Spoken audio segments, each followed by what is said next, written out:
step by step on business. That's on my mama, watch me spin on me and split, now I can't feel it. We in the trap, we sold the city on my biddy. Take these diamonds off and show you how we lit it. What up, y'all? Welcome back to another episode of Before the Horn podcast. I am your host, Dino. Y'all know I missed the last episode. I had some college stuff going on, but I'm back. Hosting with me, I got my boy Khalil. Sure, let's get it. Episode 25, quarter century. Let's get it. And I got my boy Dede. Yes, sir. Y'all already know we coming back with kind of 5 topics. We combined our NFL, our NBA topics kind of as together, but we got our 5 topics here. We're going to be starting off with the NFL Week 7 recap per usual. Then we're going to go into our college football Week 8 recap per usual. We got about 5 games there that we thought was very interesting that we got to talk about.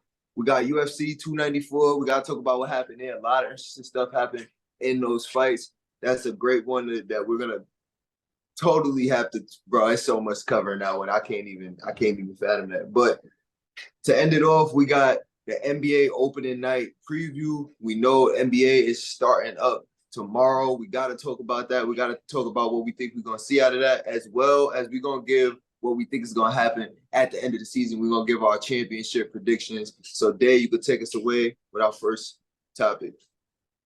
All right, we're a quarter of the way to 100, man. Episode 25. Let's get after it. As we are currently doing this podcast, the San Francisco 49ers are playing the Minnesota Vikings on Monday Night Football. Let's kick it off with NFL Week 7. Let's get into it. Very solid week of football. Let's get after it. First game we're going to talk about, the Philadelphia Eagles. They defended their home turf and they defeated the Miami Dolphins 31-17. Great team win by the Eagles. Mainly, I would say the defense really came out and balled. That front 7 came out and played again the way I thought they did. Tyreek Hill is still that guy. I'm not going to lie. Tyreek Hill looked like he was making plays all over the field. He had that one drop that he would have definitely scored on. I know y'all know what I'm talking about, but he would have definitely scored on that if he didn't drop that ball. He just, looked to run without catching it. But I really want to talk about the kind of a turnaround from Jalen Hurts. He had 2 turnovers still. He got to fix that up. That's some sloppy play. You're not really going to win too much football games like that. I'm going to be honest, bro. We got over with Miami, but later in the season, those turnovers are really, really going to be more costly. The pick, I don't think is 100% his fault. I'm going to be honest with you. He was getting hit. He tried to get it out. But let's really talk about A.J. Brown, though, man. A.J. Brown is doing something that we haven't seen in years. He's hit his 5th game straight with over 125 receiving yards. I said it once. Khalil had a little something to say to me after I said it. But as of right now, A.J. Brown is one of the best receivers in the league. I think he's top 3 because Jettas is hurt. But the numbers don't lie. What he's doing doesn't lie. What you see on the field, it doesn't lie. And he's playing like one of the best right now. My takeaway from this game is kind of pretty simple. Eagles is just a way more physical team. They were more physically dominant at the line of scrimmage, and I think that made all the difference. Miami could not really establish a run game at all. They only got 45 yards rushing on the ground, and 21 of those yards came off of one play. But I just didn't like some of the play calling, especially early in this game from Mike McDaniels. I just felt like they was trying to get too cute, too many jet passes, jet screens. They tried to do a wide receiver pass, all this other stuff. I just didn't like it. They was there. You need to establish a dominance and get this team, a team like this, a physical football team like the Eagles have over there, and they didn't do that. And then some costly mistakes, especially in the fourth quarter. Not in the fourth quarter. Well, in the second half, I think made all the difference. When they turned the ball over on downs on a phantom PI call, that was a PI, but they didn't call it. But, they got that back with a pick 6, but then Eagles answered with a touchdown, and then Tua do a pick, and Eagles went down, scored another touchdown. That was pretty much a ball game right there. I think one of the main glaring differences that I've seen from this game as well is the penalty margin. 10 penalties to 0 penalties. I don't know how a team gets 0 penalties, especially in the NFL. They definitely missed a couple on the Eagles, but That's neither here nor there. But when the discrepancies are so big, it's hard to overcome that. And as far as Jalen Hurts with the turnovers, he's now tied for first in the league with Jimmy G with 8 interceptions. And yeah, I get it. It was a tip ball and all that other stuff, but these kind of plays didn't happen last year for Jalen Hurts or the Eagles. Like these kind of plays happens for turnover prone quarterbacks. They just it just somehow find a way to end up in the defender's hands. He got 10 total on a year right now with 8 picks and 2 fumbles lost. If they don't tighten that up, that can definitely cost them later in the season, especially when these games matter a little bit more. These turnovers are worth double at a point. They don't tighten that up, you can definitely be turning some of those wins that you have into losses, especially with a Cowboys team feasts off turnovers. If you pretty much give the Cowboys any turnovers and stuff like that, that's what they bread and butter. That's how they get a lot of their offense as well going. So I mean, it was a good win by the Eagles. Very solid win. I'm more disappointed in Miami. I thought they'd be better than this, especially offensively. Let's just start off by saying this. The Eagles know how to, after the first 2 weeks of football, the Eagles know how to adjust well in the second half. That's what it's really about. Now, the first couple plays on all the offense series was kind of sloppy, especially that fumble by Jalen Hurts, very ugly turnover. Jalen Hurts does have to clean the football up with turning the ball over. He has to get that together. Eagles' run game wasn't really all there either until the fourth quarter. So again, this debunks what was said about Jalen Hurts last week. As people said, when the run game isn't going, he's not a good passer. Jalen Hurts had a pretty darn good game. He's very efficient throwing the goddamn football. Don't want to hear no one say that. Yes, he had an interception thrown, but that ball was tipped. That was an unlucky interception. Whatever, it happens. It's part of the game. He does have to clean up turnovers, like I just said. But all in all, the Eagles' front seven definitely dominated this game. I mean, let's be real. Tyreek Hill, he's the best receiver in the league right now. He's going to do that. He's going to get that. But besides that one long touchdown, which he was triple covered, he didn't do nothing that game. He had under 90 yards receiving. I mean, he still had a good game, but this wasn't like a crazy game that he's been having the first 6 weeks prior to this game. So it's like, I feel like the Eagles played really well on defense. You got to give credit where it's due. Yes, secondary needs help. They have 2 aging corners. They're down to their 4th, 5th string safeties. But this Sean Desai called up a good game plan for this fancy Mike McDaniels offense. You got to give credit where it's due. Good win by the Eagles. That's all I got to say. They adjusted well in the second half. They got a game against Commanders next week. Let's see if they keep the ball rolling. Simple as that. All right, moving on to the next game. We saw the Kansas City Chiefs. They defeated the Los Angeles Chargers 31-17 in the AFC West matchup. I'm going to start off with the Chiefs, really, because I'm going to just say that I really don't got too much to say about the Chiefs. They came out and really played Chiefs football. Patrick Mahomes did what Patrick Mahomes does. He puts up over 224 in the air and 4 touchdowns, 1 pick. But, I mean, that's Patrick Mahomes, in the box right there. That's just what he does.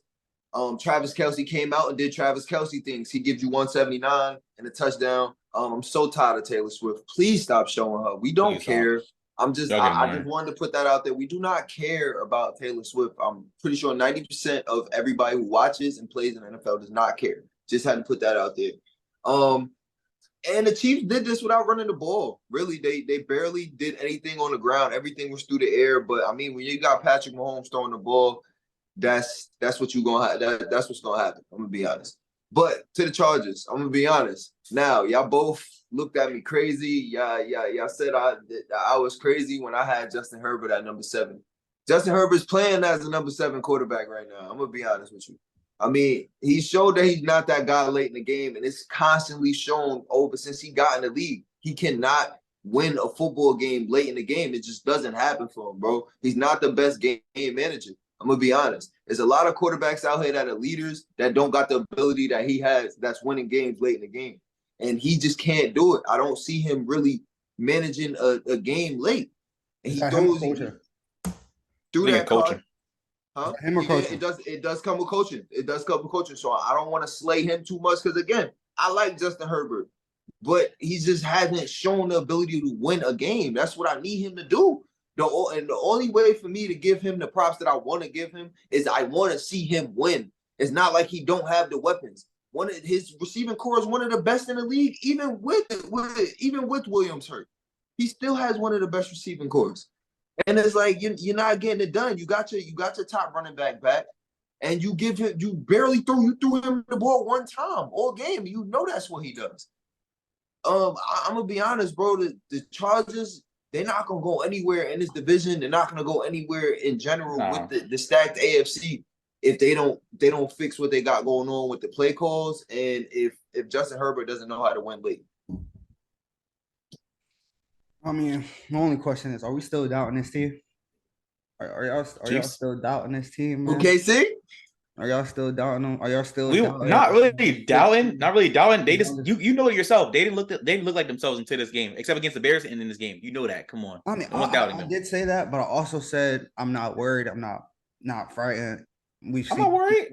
They might go back to the Super Bowl probably. Like I said, we've seen them go to Houston. We've seen them play Houston and go to the overtime against a horrible Houston team last year, who had the number 2 overall pick. Like, we've seen these things from KC.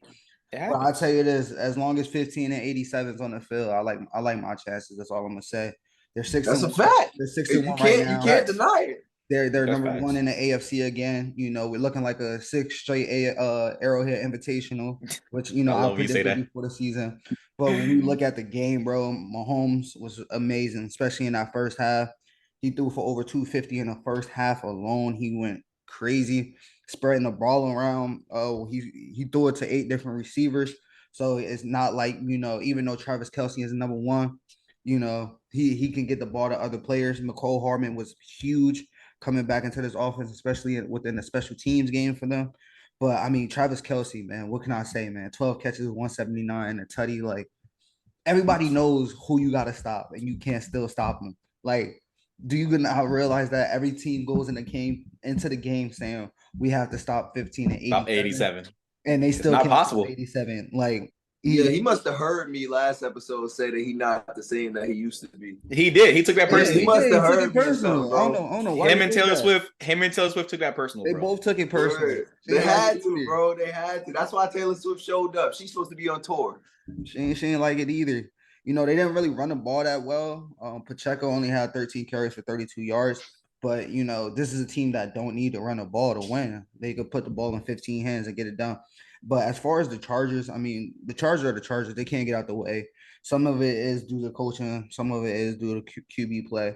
But, the Chargers is always going to find a way to, charger it up and lose games. I don't know what they do, how they do it. It's just in their franchise. The coach, I'm really not high on. I think he's going to get fired, if not during the season, at the end of the season. So, I think they give it to the end. Chargers just need a new head coach. Honestly, they're supposed to be a defensive-minded head coach, but you gave up 424 yards and 179 yards to their 2 best players. So, I mean, I am where I was with the Chiefs when the season started. This team can easily be undefeated if it wasn't for some drop passes in a game that they didn't have 2 of their 3 best players. If Kadarius Toney and them boys didn't drop passes, this would be the only undefeated team in the NFL right now. So, it's a fact. I'm gonna start with the Chiefs first. Now, the Chiefs did have some concerns in a lot of these games this year, leading up to Week 7. They only had 1 dominant win. I mean, now they got 2. They beat the crap out of the Bears and they beat the crap out of a divisional opponent. Great wins, both. Patrick Mahomes, he had 4 touchdowns, which 4 different receivers had touchdowns, including leading receiver Travis Kelce. Bro, a tight end going for almost 180 on 12 catches, bro. This man is absurd. He's going crazy. And, it must have been at Taylor Swift and Brittany Mahomes or whatever his Patrick Mahomes' wife name is. It must have been a little magic that they got going. They got the handshake. Whatever. I don't know. Whatever. I'm not hating. It's just annoying seeing every time one of them make a play, the camera is cued to them. It's like, bro, like, come on. We can't even see the players celebrate touchdowns. They got to go straight to Taylor Swift. Like, come on. But that's really all I got to say about the Chiefs. Now, the Los Angeles Chargers. I said this before the season started. Brandon Staley is on the hot seat. I don't care what no one says. People looked at me like I was crazy. People said I was crazy. Brandon Staley is not a good head coach. He's a better coordinator than a coach. If I'm the Chargers, at the end of the year, if he makes it there, I'm firing Brandon Staley and I'm elevating Kellen Moore to the head coaching position. Kellen Moore, he's an offensive coordinator. He's a coordinator for Cowboys for 5 years. He's a coordinator for the Chargers. Just Chargers offense, they can get going. But when Justin Herbert's not in sync, when he's getting sacked 5 times, he's throwing 2 bad interceptions. One of them was tipped, but the other one was just bad. He forced that one. The run game, it got going a bit, but you got to get Austin Eckler more involved in the pass game. Like, I agree with Dennis. It's not like Justin Herbert doesn't have the weapons. I think he's coaching. it starts at the helm. And Brandon Staley, he gotta go. I don't care. I'm gonna say it every week. Brandon Staley gotta go. This team is 2-4. Like Denver's better than them right now. Like that's crazy. And you know how bad Denver been playing. So I don't, bro. They playing, bro. Come on, bro.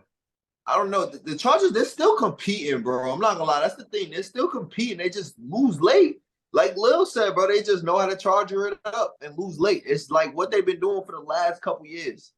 The Chargers and Broncos have the same amount of wins right now. All right, moving on to the next game. We saw stomping.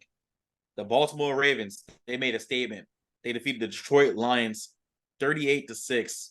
Lamar, he's shutting us up. I'm not gonna lie. Proving a lot of people wrong. Lil, what's the term I use, Lil? What's the term I use, Lil? They put belt to ass, bro. They put that belt to ass. They put belt to ass.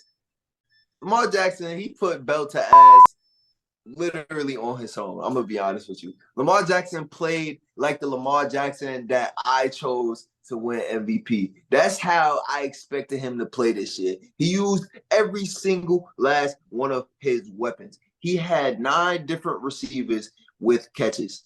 Actually, I think it was 10 different receivers with catches. That's what we needed. That's exactly what we needed. Even his running backs got in there and got some catches. He used every single body. He threw for 357 and 3 touchdowns. He put up about 250 in the first half. That's Lamar Jackson. That's what I want to see out of him, bro. Well, it looked like 2019 Lamar. Yeah, looking like 2019 Lamar. Not even just that, man. The defense came out and balled out too. We know how good this Lions offense is. This Lions offense is not bad. They have a pretty good offense. And the defense came out and punched them in the mouth 1,000,000 times. I mean, to get on the Lions now, Jared Goff, I hate you. And for the ones who know, you know, I hate this guy. This week's performance, I didn't like it at all. But I mean, Amon-Ra St. Brown came out and, you know, he tried to do what he could. He still put up 100 yards, but it wasn't enough. They stalled out too many times. It seemed like they wanted to get the ball moving. They get 1 first down, then stall out again. I mean, this offense could have get nothing going on anything. They couldn't get the pass game going too much. They couldn't get the run game going literally at all. Jahmyr Gibbs busted out 1 or 2 good runs at the end of the game, but that's at the end of the game, bro. The game's over already. It was already a blowout, and the game was over by halftime. So, like we said, man, belt to ass. This is a 5-1 team where, man, I wish y'all could have seen the arguments between these two. That was hilarious. This is a 5-1 team that Dave feels like is top 5 in the league, and 5-2. Oh my! They got Lil's 2. not They're happy. 5-2. They're both 5-2. They're 5-2. They both 5-2. But man, look, that was a complete beatdown that the Ravens put on the Lions. I mean, when you look at how the game started, it starts off touchdown Ravens, 3 and out, touchdown Ravens, 3 and out, touchdown Ravens, 3 and out. So like, and they went down and scored another touchdown, up 28-0 before you could blink your eye, and the ball game is pretty much over. You know, Baltimore came out with a sense of urgency. They came in here, they took care of business, they did what they had to do, and you know, they pretty much Lamar. You guys say this is a 2019 version of Lamar. This is not. This is a new Lamar. We've never seen this Lamar before, because the 2019 version of Lamar, he would run the ball, especially in that 1 touchdown when he scrambled out of pocket. He would have looked to run the ball, but he kept his eyes downfield. He kept looking for some receiver to get open. Nelson Aguilar gets open, and he hits him for a touchdown catch. And that's the version that we've never seen before. That's what we've been hoping that we see in this new offense with Todd Monken, a more pass-first offense, and Lamar Jackson showed that he can do that. He went 21 for 27, 357, 3 touchdowns, and no turnovers. And his receiver actually caught passes, because one of the issues have been recently is that his receivers have been dropping passes. But when his receivers has actually been catching passes, like, he looks a lot better. His offense looks a lot better, and his team all around just looks a lot better. And then when we go over to the Detroit side, I haven't really been high on Detroit. I mean, all the good wins besides the Chiefs win first week of the season when they was down 2 of their 3 best players against teams we probably won't see in the playoffs. They lost to a Seattle team the week after. You know, this is their first team since week 2 that we've seen that, you know, is in a playoff hunt right now. And they pretty much dog walked them. Yes, they have a very good offense, but I think this is the Giants of last year or the Vikings of last year. Take your pick of who you wanted to be. More of the Vikings than the Giants, given who they may have to play in the first round of the playoffs. We'll see. But I don't think this is a true contender. This is a good team that's built into something. But I just don't think they're there yet. It's not me hating or anything like that. But from what I've seen, they can beat bad teams, yes, but I don't think they're ready for that next step of those, I don't even think they're better than Seattle, if I'm being honest, but they're definitely not up there with the Cowboys or the Eagles or the 49ers, teams that a lot of people like coming out the NFC. I don't think they're built like one of those teams yet. Honestly, it's not really much to say from this game. This is very abysmal coming from the Lions offense. This is 100% unexpected. I mean, we picked Baltimore to win this game, Khalil, but we didn't think it was going to be a blowout. This Baltimore defense shut this Lions offense down. I mean, Amon St. Brown, he caught fire, but it was nothing he couldn't do. It's nothing that he could really do. Jameer Gibbs caught fire late with that late touchdown. Oh, well. This is just bad all around by the Lions offense, but that's enough about Detroit. Baltimore looked really good. And like you said, Khalil, the emphasis was the Ravens receivers need to catch the ball, and they did exactly just that. Whenever your receivers help the quarterback out, he looks phenomenal. Lamar, 21-27, 357, 3 touchdowns, and he ran one as well. Don't forget that. He did have a fumble. Again, turnovers happen. It's a part of the game. Not every game can be flawless every week. But he looked great. And I agree, Khalil, thank you for correcting me. You're right. This did not look like the Lamar Jackson from 2019. Because you're right, he would have ran. But instead, he kept improvising. He kept his eyes downfield and kept the ball up. He didn't tuck it and run. Love to see the growth from Lamar. He can continue doing this. He definitely going to end up in the MVP conversation. As right now, I still don't got him in the MVP conversation just yet. But he's definitely making his way up there. The Ravens are 5-2. I mean, they had some bad losses, but he has them in a great position in that division. Moving on to the next game, we had an AFC East matchup where we saw the New England Patriots defeat the Buffalo Bills after a late game touchdown. Man, this game right here, I mean, this is a team, this is the Buffalo team that I've been saying off rip that they have the biggest roller coaster of a team right now. They're having the biggest roller coaster of a season. They can't get out their own way, and then when they play good, they play great. I mean, I don't really know how to sum it up anymore. Josh Allen is, I mean, let's be real, man. Josh Allen done lost to Mac Jones, and he done lost to Zach Wilson, 2 of the worst quarterbacks in the league right now. And they're both in your division. On respectable, worse teams. Like, this is bad. You're supposed to run away with these games. These is games that's supposed to be gimmies for you to move on forward into the season and look like a stronger team. This is not the recipe for a Super Bowl. If that's what y'all looking for, that's not what's going to happen. I mean, this is costly things that you guys are going through that's just not looking good. New England, I mean, Mac Jones came out and he threw 272, but it didn't really look like the most flawless game from him. It was the best game he played all season, I'll tell you that. But, I mean, other than that, they just was the better team. They came out to play better. Their defense came out to play. I mean, per usual, that's Bill Belichick. So, I mean, you have somebody over here calling if Bailey's happy to play. I don't know what's up with that. I don't think that was the answer to this team's problems. The team problem is the lack of depth that they have at skill positions. I mean, you get 34 yards from your starting running back, 31 from your backup running back. Your second leader receiver was a guy named Demario Douglas. I mean, that says enough. Your third leading receiver is Farrell Brown. So, like, it's not like you got big name receivers. Your number one receiver is Kendrick Bourne. So, it's not like he's working with a lot. But he played a very efficient game, 25 for 30 for 272, 2 touchdowns and no interceptions. And, he actually had some time to throw. Receivers caught passes. And this defense made Josh Allen uncomfortable all night long. This is a Bills team that can easily be 3-4 given a couple, plays go the other way. In last week's Sunday night football game, this team can easily be 3-4. And, this is the issue with the Buffalo Bills. We see how good they can be, but that level of how good they can be is not always sustainable for them. Don't know why. You never know what you're going to get from a team on a week-to-week basis, but this is a very good win from a New England team that needed some life. I don't care. I'm good win by Mac Jones. I give him his props. Good comeback win. He brought the team back. They beat a solid Bill team. I'm not gonna say good because the Bills have not playing good at all. Whatever, man. I still think Mac Jones is gonna get benched before the end of the season. Don't care what no one says. Good win by him, but I still think he's gonna get benched. I know he has lack of depth. He doesn't have too much talent on the team, but again, he hasn't been playing good as a quarterback as a whole. Patriots defense, y'all played really great. Y'all made Josh Allen look uncomfortable. Now we're going to transition into the Buffalo Bills.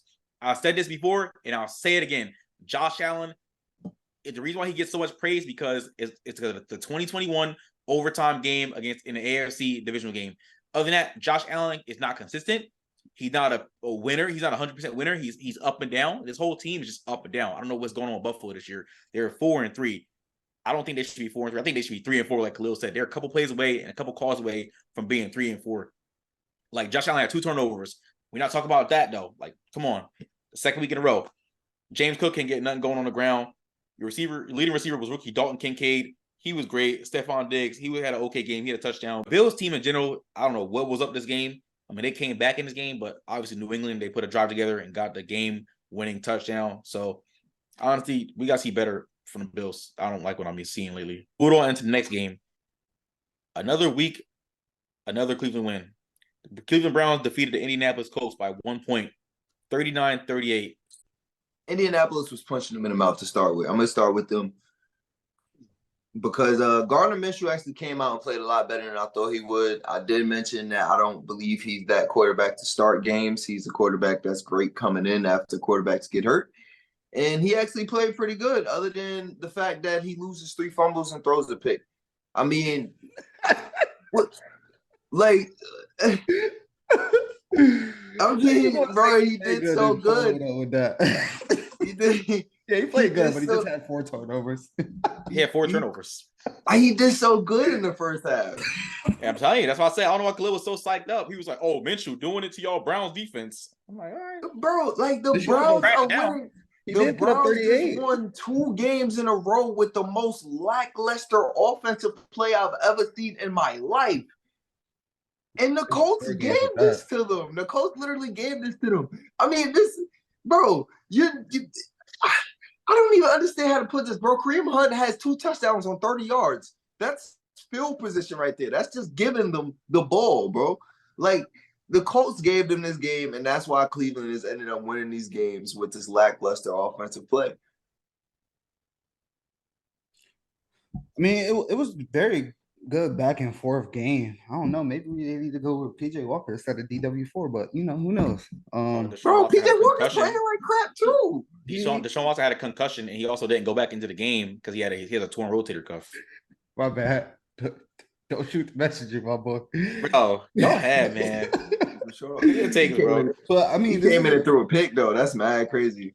He did. Yeah, and 5 attempts. But anyway, let's talk about what happened in the game. It was a very good back and forth game, especially early.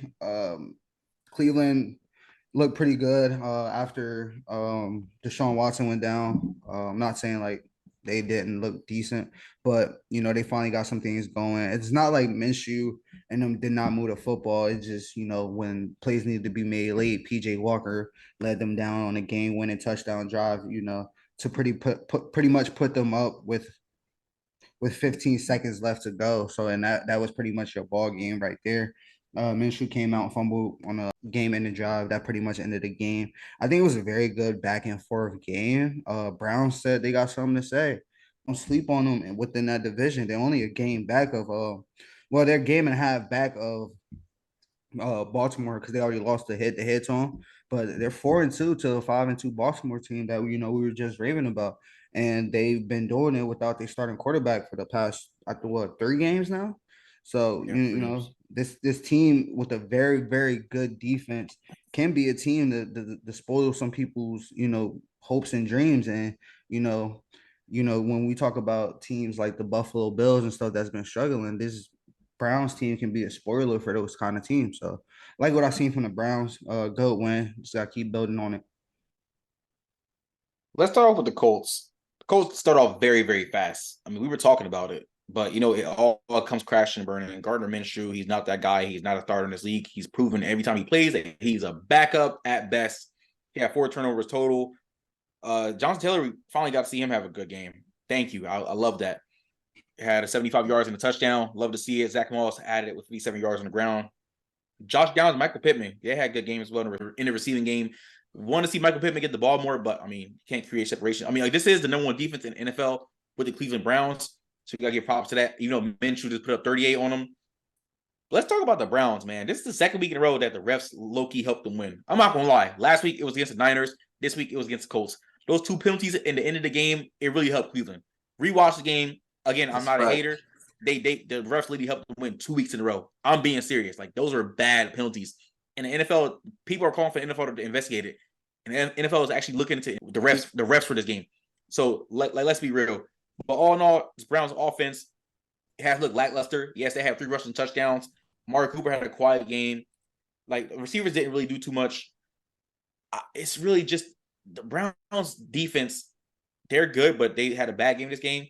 But again, I'm going to say the refs really helped the Browns win that game. The Colts should have had this one in the bag, but it's whatever. Cleveland got the win. They stay alive in the AFC North. All right, moving on to the next game. We saw Thursday Night Football. The Jacksonville Jaguars defeat the New Orleans Saints 31-24 in heartbreaking fashion. This was the Saints game, man. They should have won this game. That drop at the end of the game was really what did it for them. But this was a game they should have won. They came out and they laid the egg, and they didn't lay an egg. The one tight end laid the egg at the last play. Yeah, I mean that's really how you sum up that game. That's how you sum up a game that went back and forth the whole time. That was a lot of mistakes that was done in that game. It was a lot of things that was wrong on both sides of the ball.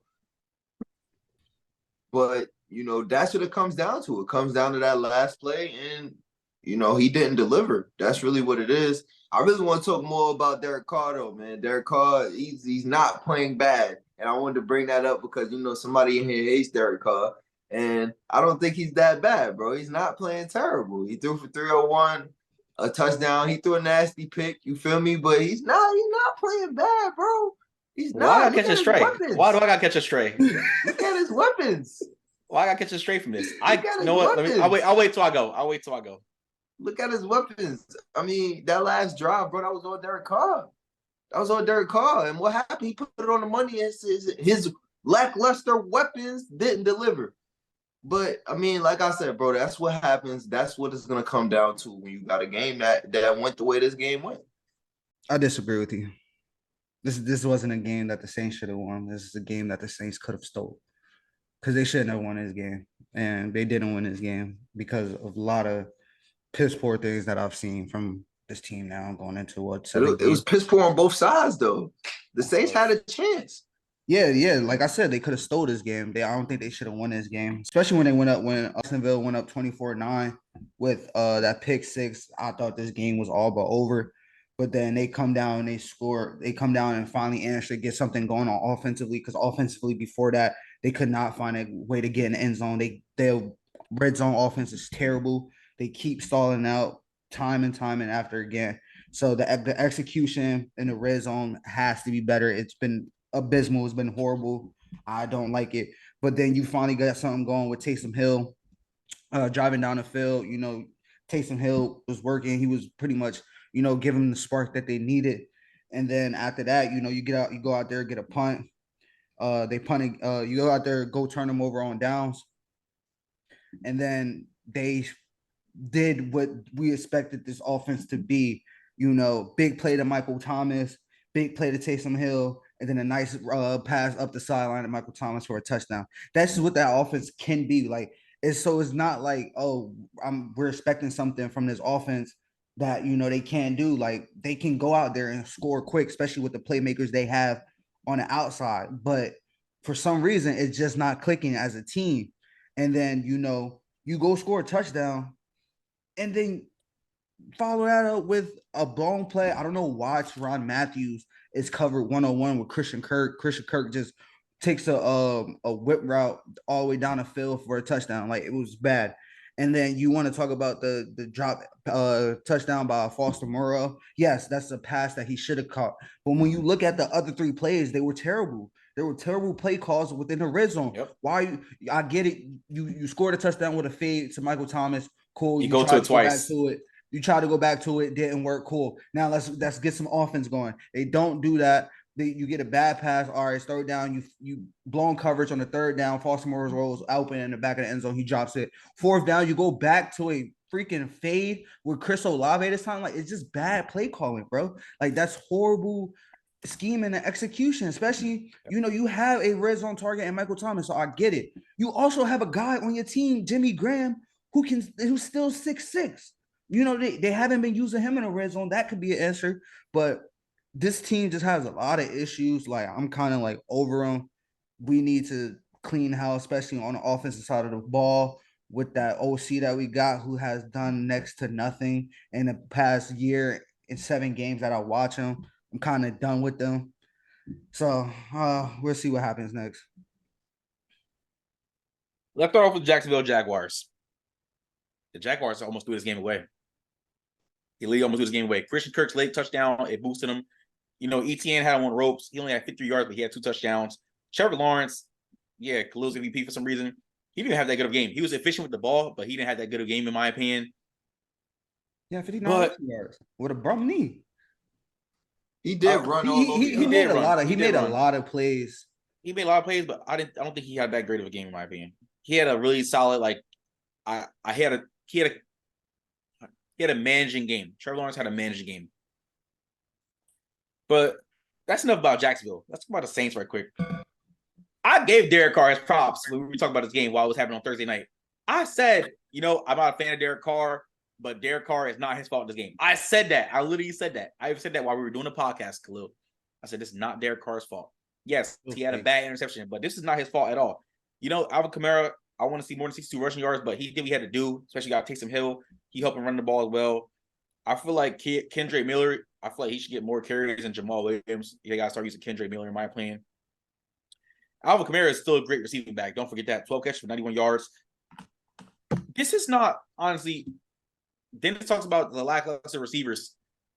I don't really think it's too much of the receivers. I don't really think it's too much of Derek Carr either. Yes, I don't like Derek Carr. I'm going to say that again, but I don't think it's too much of him, especially this game. I think it's coaching.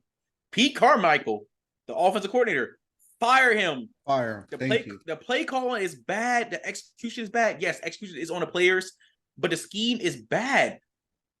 Especially that last drive. You run a fade route in the goal line. It didn't work. You ran it twice. Foster Moreau, he should have caught that ball. But I don't get it. I don't think it's the Saints offense. I don't think it's their playmakers. Yes, they can use better playmakers. But I think it's just a scheme. But the Saints, all in all, they started off really slow, so that's why they lost this game. But they had a chance to get it at the end. All right, moving on to the next game. We saw an NFC South matchup where the Atlanta Falcons defeated the Tampa Bay Buccaneers by Young-Ho Ko game-winning field goal. 16-13. Atlanta is another team that's been pulling out some wins with some lackluster offense.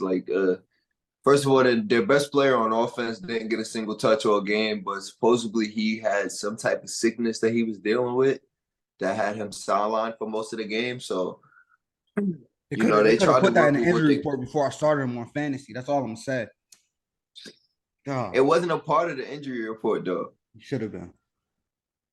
But and the fact that Atlanta was using him as a blocking decoy, bro, y'all gotta look into Arthur Smith too, bro. He's sus. Y'all gotta get him out of Atlanta. Get him and Kyle Pitts out of Atlanta. But Kyle Pitts needs to be traded for his own sake. But Arthur Smith is just a bad head coach. I think the only thing this team needs is a valid quarterback and an O-line, if you ask me.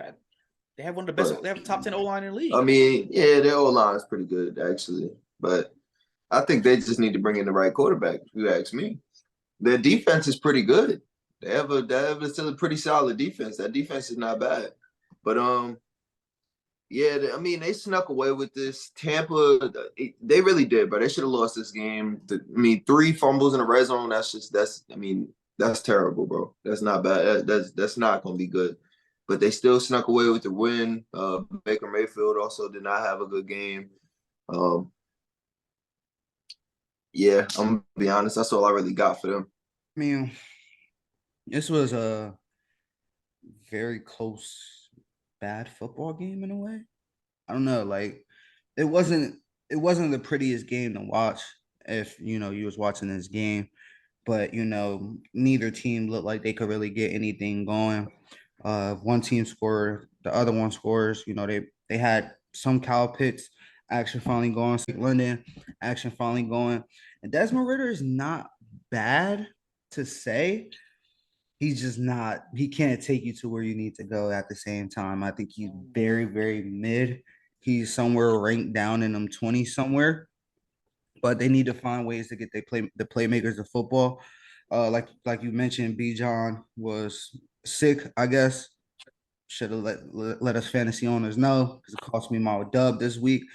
But when the plays had to be made and they had to get a drive to go downfield to get them in position to kick a game winning field goal, they found a way to get it done. And Desmond Ritter did that. Like I said, bro, if you can find ways to, kind of Brock Purdy it up, let Desmond Ritter just get the ball in a playmaker's hand, let his playmakers go. And I think that's the biggest issue with this Falcons offense is that they're not getting their playmakers to football. If they find a way to get the playmakers to football, this could be a very good football team.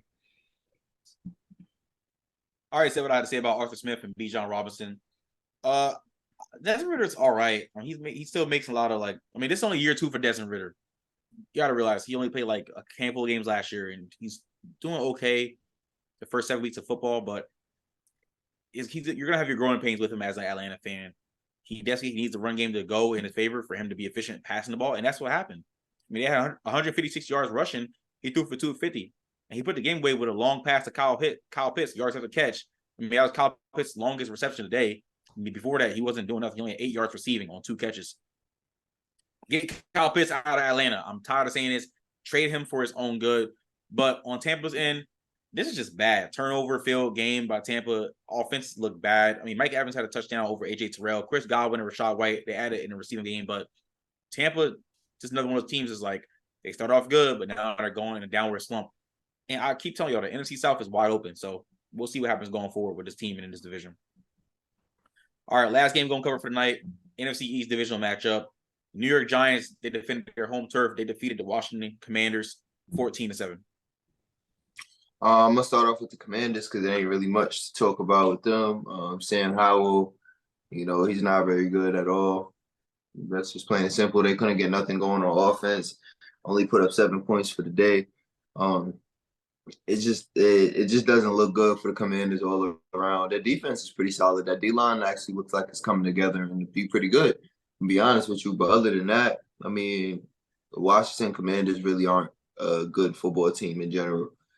But to the Giants, I'm going to be honest with you. If you watch and if you don't really think Tyrod Taylor should be the quarterback moving forward at this point, I mean, coaching-wise, franchise-wise, they're really stupid. I mean, I think this is the second player in the last 4 years that completely robbed them of money. And that's Daniel Jones and Kenny Golladay. Robbed them. No production, just paid. That's all you're doing. You're just paying him. So, I mean, Tyrod Taylor looked like he should really be. I mean, he scored 2 touchdowns. The guy scores 2 touchdowns. The Giants had 2 touchdowns on the season before he got there. So, I mean, I just want to put it that way, man. The offense looks so much more productive with him. Yes, they only put up 14 points, but this is an offense that's been struggling, and they look better with him even, doing what he could. So, especially like for this offensive Tyrod Taylor for the New York Giants. When you look at it, Saquon Barkley made plays when plays needed to be made, and I think that was really the thing. He had that long 32-yard touchdown that put him up. That gave him 14 points. When you look at this Giants team, I'm not one just to call for Tyrod Taylor to be the answer or anything like that because I don't think he is.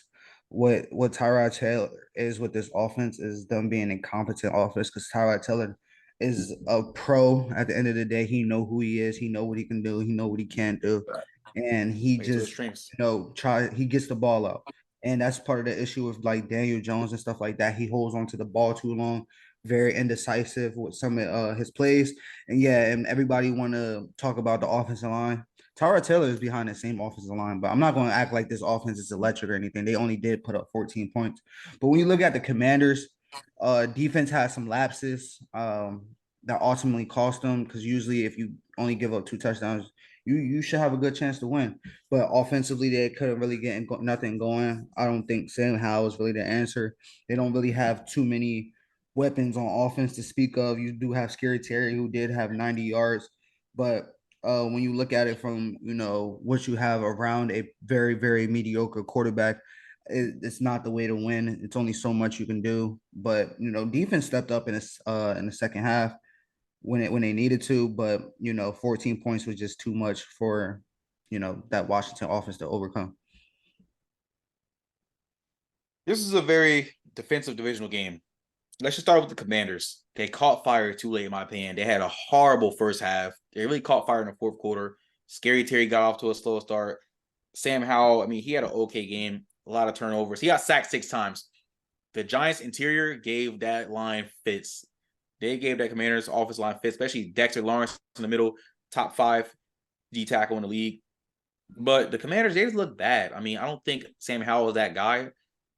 Maybe it's time for Jacoby Brissett to come in. But Eric Bieniemy got to figure something out. That's their backup. You calling for these mediocre ass backups? Bro, that is their backup. Jacoby Brissett, he's also a solid winner. Let's be real. He's a backup. So was Tyrod Taylor, but he looks efficient on a bad team. Tyrod Taylor was actually a starter for a playoff making team, though. Yeah, until you got Jacoby Brissett was a starter in the league for a while too. The Colts almost made the playoffs under Brissett. Like, come on, the Browns, they were close to getting the playoffs under Brissett. No. What we talk, man? Whatever. Who else? Bailey Zappi. Who else? Tyson Badgett.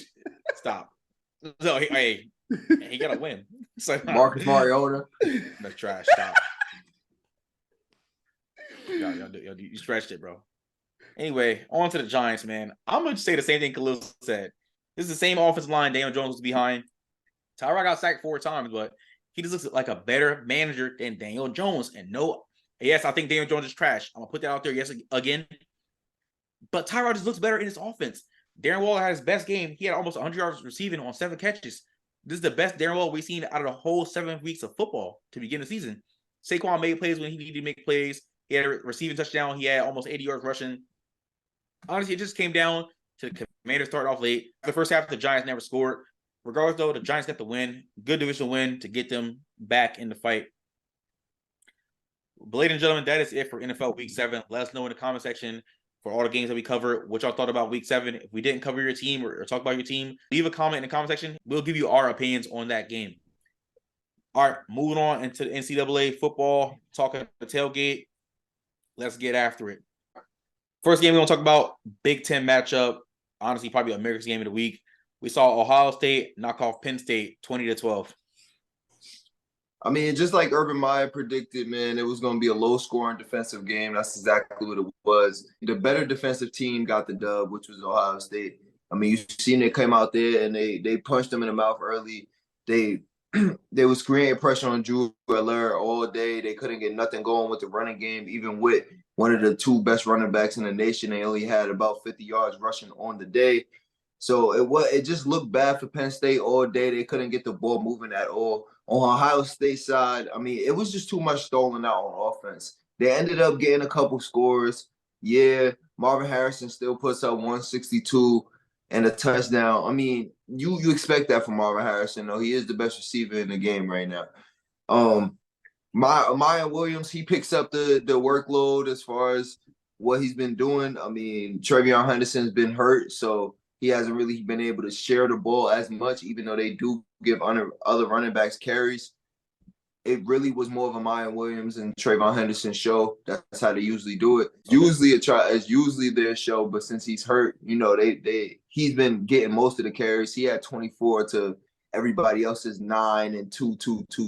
So what we need to see moving forward is just better offensive play by Ohio State. Yeah, Penn State has a good defense, but from Ohio State's history of just knowing them and not the history, but what they have on that team as far as offensive weapons, they should be scoring more points, man. I'm gonna be honest. I don't really feel like I like Brian Hartline calling the plays right now. Feel like they should try something else. But yeah, that's the takeaway I got from this game. Ohio State, I still don't feel like they're the number 3 team in the nation. but they are getting the wins. They are beating quality teams, so I could give it to them there. I mean, I picked Ohio State to win, rightfully so. I just think they've been here longer. Their players, whether they were playing or not, they've experienced these games like this. They know what it takes to win these games. I just feel like Penn State's a very young and inexperienced team who probably next year, have a better chance. Especially with Drew Aller first year starting. He wasn't very good. 18 for 42, 191, a touchdown. He's just not really efficient passing the football. He got sacked a few times, but the offense really couldn't get going. The two-headed monster really couldn't get going. Nick Singleton went for 48, and one of those carries is 20 yards by itself. Katron Allen went for 26 yards rushing. That's just not a recipe to win. I just think with this Ohio State team, this is not the offense that we're just used to seeing with the firepower they've had in recent history, especially with the Justin Fields and the CJ Strouds and the Dwayne Haskins when they were running it, and when they was throwing to Garrett Wilson's and Chris Olave's and all them guys they was out there throwing to. I don't think this is that same, you know, heavy octane offense. They're going to have to win more defensive games. I think this is a good warm up to what they got coming down the line and a Michigan team. I think Penn State is a version of a Michigan team. Michigan is just a lot more experienced and a lot they've seasoned. They're seasoned vets. Efficient. So they got a good offensive line, but this is a good test, to warm up for a game like that to see where you're at. They have to do some things better when it comes down to that. When it comes down to that game, I don't think they really have any more big games left until then. They have Wisconsin. I guess that's a solid game, but I'm not really too high on anything coming out the Big Ten West at all. You got Rutgers, you got Michigan State, you got Minnesota. So they're in a good position to control their own destiny moving forward and figure some things out. But they need to get them figured out before the big game at the end of November. This is a very defensive game. Very, very defensive game. I love to see it. We all kind of said it was going to go this way, Ohio State. I'm just kind of like disappointed in the Penn State running game with Katron Allen and Nicholas Singleton. I mean, both of them had under 50 yards apiece. Both of them only had 9 carries. Run game wasn't really working. Besides Nicholas Singleton, 120-yard rush, like Khalil mentioned. But Drew Aller didn't have too good of a game at all. Like, he was 18 for 42, only 191 and 1 touchdown, which is the Caden Saunders. He just looked uncomfortable in that pocket against the Ohio State defense. And Ohio State defense, they really brought the pressure. They made Drew Aller work for it. They made him like think of everything he's gonna do before he couldn't process snaps, he couldn't pre-process the plays or anything. They made him look really, really uncomfortable, which Ohio State should do. This is an experienced team, just like Khalil and Dino said. It came down to experience. But on Ohio State's behalf, this offense just looked very lackluster. Besides Marvin Harrison, we know what Marvin Harrison does. We all said it. This don't look too good if they're gonna face Michigan later on in the year. This don't look good for Ohio State. They need to pick it up. I know Dino been ranting the whole season about Ohio State's offense. I'm picking up on what he's putting down every week. Pause. But this offense just needs to be better, 100%. All right, moving on to the next game. We saw a shocking Pac-12 matchup. This team just has USC's number, man. The Utah Utes, they defeated Southern Cal 34-32, handing Caleb Williams his third loss by the Utah Utes ever since he became the USC quarterback. First of all, I'm gonna say it was a hell of a game, but I'm gonna start with USC. Caleb Williams, he looked kind of shaky. That O-line in general looked shaky, but I'm gonna give it more to Utah's defense. Utah's defense actually plays pretty good. They have a great front seven. I told y'all the only thing about Utah that was a little shaky was their DBs, and it showed. Now, to get on to this receiving core, we know we talked about this receiving core preseason. We talked about how good they was, that they probably the second best receiving core, if not the best receiving core. Going into the season, that's what we said. And we talked about the big names. But their number one receiver is not even any of the big name receivers we talked about. It's Taj Washington, a sophomore. Taj Washington is coming, and he's taking over that number one role exactly the way he should. I'm going to be honest with you. He is balling right now for them. He is Caleb Williams' number one option. He's who got the most targets out of all the receivers. He has the most catches, and he has the most yards by over 200. I mean, Todd Washington has came out every single game and came to ball. Now, this defense of USC, it takes too much. They can't stop the big play for their life. They cannot stop the big play for their life. It's literally like they have no rally tackling at all. One missed tackle, and it's a touchdown. Like, I don't understand when it comes to the USC defense. But Utah, now we know Cam Rising is out for the season. He's done. He's shut down. They gave Bryson Barnes the start. And Bryson Barnes, other than that pick six that he threw, bro, he played very efficient. He played some good football, rushing and passing the ball. He played like he'd been there before. And that's what you're going to need out of a backup quarterback if you want to win big games like this. I mean, I'm going to be honest, everybody. What happened? I said on that big of a stage, too. Yeah, on that big of a stage. Against a Heisman winner quarterback last year? Bro. Everybody came out the ball. They had their starting running back that went out there and received 150. He got 5 catches for 150. Then you had your well, that's not the starting running back, the second team running back. But then your starting running back goes and rushes for 117. I mean, this is what you need, bro. You have a quarterback that's not the most experienced that comes in as a backup for your starter who's a great player. And then his role players and his weapons around him come out and ball out. And you got your defense that goes and makes stops. That's a recipe for a win in a big game, big stage. I love to see it from Utah. They got a big test coming up next week with Oregon. I picked USC to win this game, and that came down to sure quarterback play. I just didn't think Utah. I think Utah, all in all, had the better team, but they just didn't have the quarterback to get it done. When you look at, what this SC team was going up against, we're talking about a quarterback who going into the game on the season only had 398 passing yards, 1 touchdown, and 2 interceptions. So it's not like, they're going up against, one of these elite quarterbacks or very good quarterbacks. And then you allow him to come out this game after passing for 235, 3 touchdowns, and an interception. That was the most touchdowns he had all season. That's more touchdowns he had in any game, out of all the games he's played all season. So that says a lot right there. This defense has never been really good. And that was my thing even going into the season. I didn't believe in this defense. And I kind of raved about this team's going to be very offensive. And when it came down to, when the plays needed to be made late, when it was crunch time, this offense scored. They went down there. They was down 26-31. They went down there and put in the touchdown. But then you got to hope for that bad defense to get a stop, and they couldn't get a stop when they needed to. You allow Utah to go 11 plays and 54 yards in a minute and 46 seconds to line up to kick a game-winning field goal, and they knock it through. This is just one of them teams that have their number. You have to be able to, minimize the offense. If you can minimize the offense, you have a very good chance of beating this SC team. And we were talking about this all year long. From game 1, they look very suspect, but their only thing was they haven't played nobody. Now that they have played 2 ranked opponents back-to-back weeks, they lost to both of them. And they got Cal coming up this weekend. Then after that, you have number 5 Washington, number 8 Oregon, and then you finish the season with number 23 UCLA team. We can see this team cut out. We can see this team easily have 5 losses when it comes to the end of the year. And now we may be looking at Caleb Williams and this whole SC team and program in a whole different light. We already know Lincoln Riley is not known for defense, and it was a very glaring, once you play against these good teams who, have very competent offense or well coached and have talent all over the field, just like you, who can match up with you.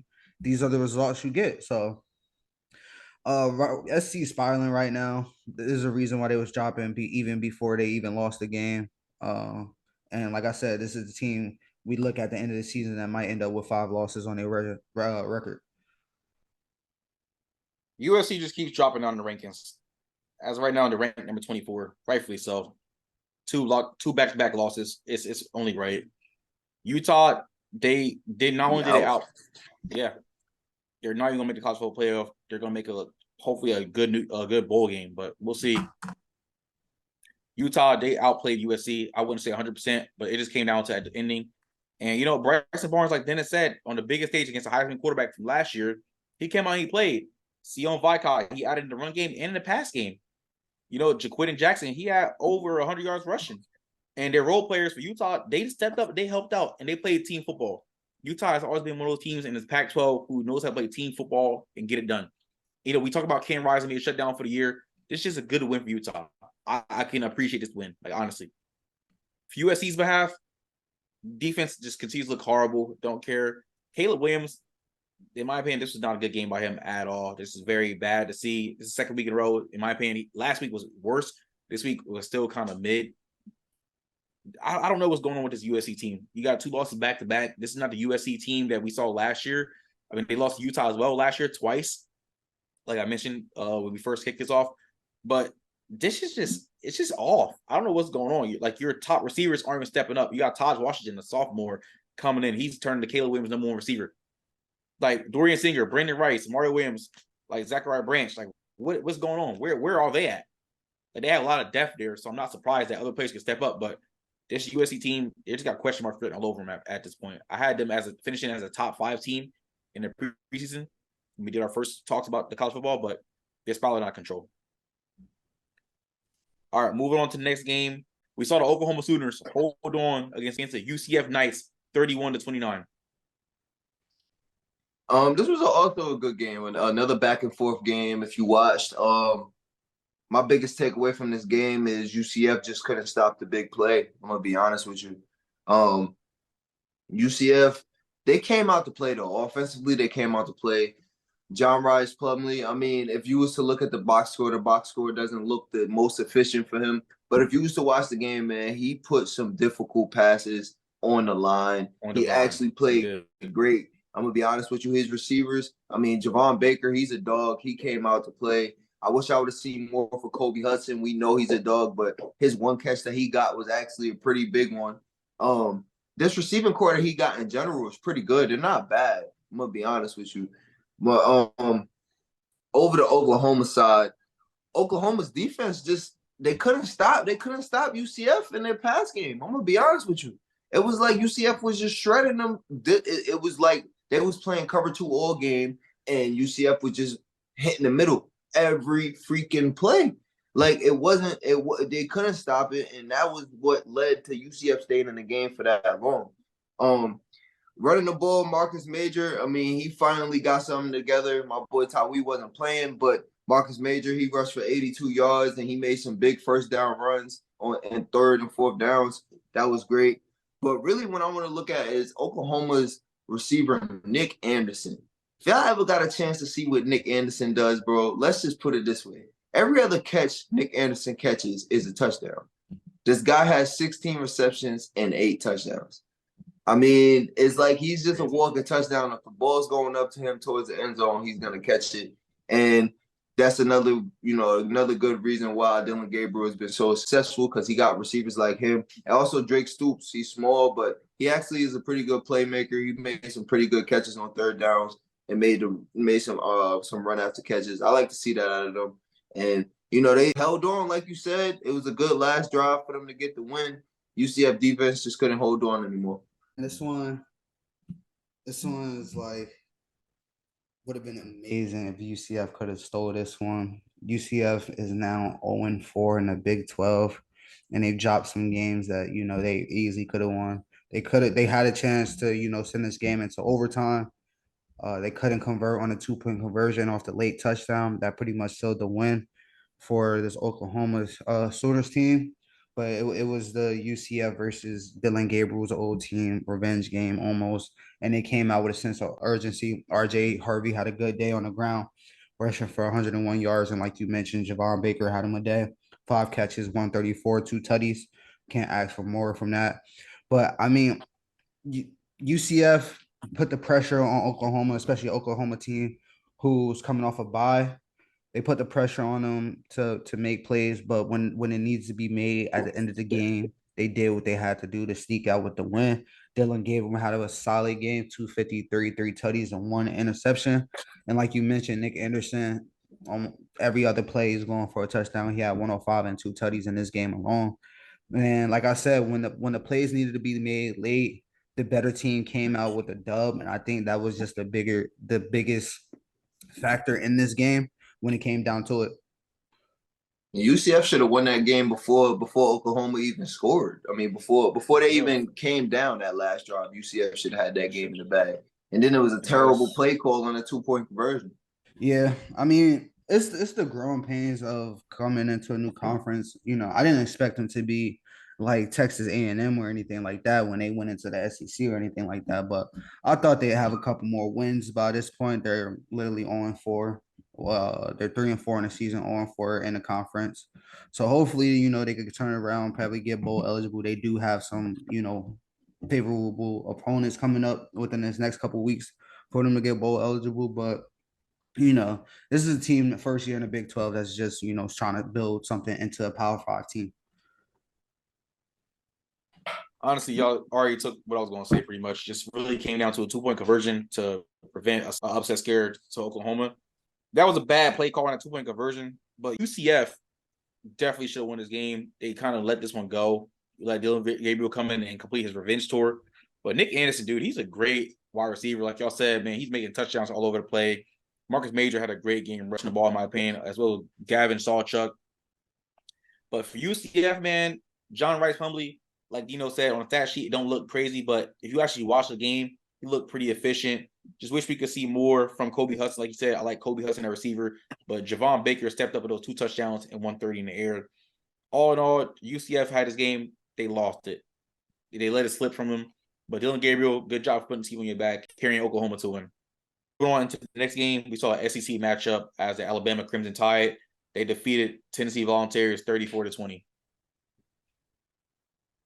Tennessee, they folded, man. They came out, they scored fast. They tried to, get up early. They did get up early on Alabama, and they just ended up folding. That fumble to Joe Milton was one that they wish they could have had back. Alabama went and scored off of that. But what you smiling for, bro? Joe Milton didn't play too bad. I didn't say nothing yet. He ain't play too bad, man. He had 271, 2 touchdowns. He The fan club. He played too bad, man. Squirrel White came out and had him a day. His number 1 receiver had 10 receptions for 111 yards. I mean, I think the biggest factor of this game was Tennessee couldn't stop that Alabama run. They really couldn't. I mean, Jace McMillan, he ran all over them, bro. I'm gonna be honest with you.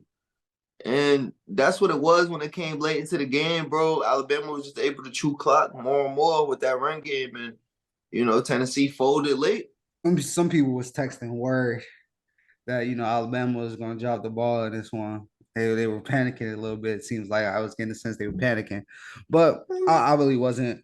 Bama did come out slow. They came out very lackluster, but they went into halftime down 20-7, made the right adjustments, and they came out in the second half with a sense of urgency. And you can see them. They come out touchdown, field goal, and that pretty much. And then they got the fumble return for a touchdown, and that was pretty much your ball game right there. Like I said, bro, I'm not picking Bama to lose in Tuscaloosa much. I did one time this year, and it was right. But other than that, I'm really not picking them to lose in Tuscaloosa. Especially when they're coached by the great Nick Saban. This is what happens when you have great coaching. You come out bad, but you're still in this game. You're down, but you're not out. And then you make the right adjustments.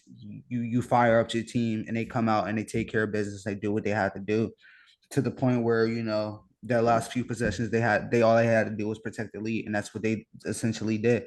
And like you mentioned, Joe Milton did have him a pretty solid first half in this game, but offensively they got nothing going in the second half, and that was the issue.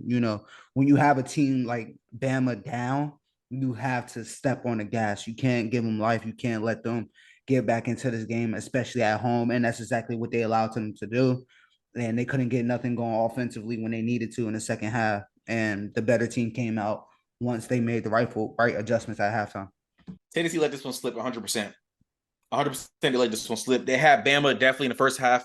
Bama started off really, really slow. And I was like, oh, crap. I was like, damn, why Bama playing like that? Yes, if y'all think about who Khalil's talking about when he said y'all was worried about Alabama slipping, he's talking about me. I wasn't panicking. I was just saying that Alabama looked really, really iffy right now. But, Nick Saban, when you're coached by the great Nick Saban, you shouldn't worry too much. And maybe I just need to learn that. after watching Nick Saban for all these years growing up and still in my adult life. But great game by Jalen Milroe putting the team on his back. Yes, he had a bad interception, but he played a really solid second half. J.C. McCullen, over 100 yards rushing on the ground, 1 touchdown. Isaiah Bond and Jermaine Burton, they added a receiving touchdown apiece. But Joe Milton, the third, dude, like, he started off really good in the first half. To me, he had a bad second half. I don't know. I just feel like Tennessee, they could have had this game, but they just let it slip. The Bama defense got better, and the offense, they just started to turn up. They just kept scoring, and, that's how the game pretty much ended. Maybe I shouldn't panic that much, like Khalil said. Maybe I should relax. I picked against Bama twice at home this year, and, they won those games, but. What Aaron Rodgers say? RELAX. Relax. We're good. Relax. They're good. Relax. Okay? They're good. Moving on to the next game, we saw an ACC upset as the Virginia Cavaliers, they defeated the North Carolina Tar Heels 31-27. Ain't it crazy for you to see a team that was 1-5 going to beat a team that was 6-0? I mean, that's something that's unheard of, but I'm going to be honest, Virginia came out to play. It was a very good game, went back and forth the whole game, but Virginia really did come out to play. Tony Muskett, that quarterback, he's not the best quarterback, but he made plays when it was due. It really was their running backs and everybody, that whole committee of running backs that they got that played good. Other than that one fumble that bounced into the back of the end zone, they could have ran away with that one if they would have scored that, but that was a mishap. I mean, to talk about North Carolina, though, I mean, Drake May, he really didn't play bad. He played pretty good other than the costly turnover at the end of the game.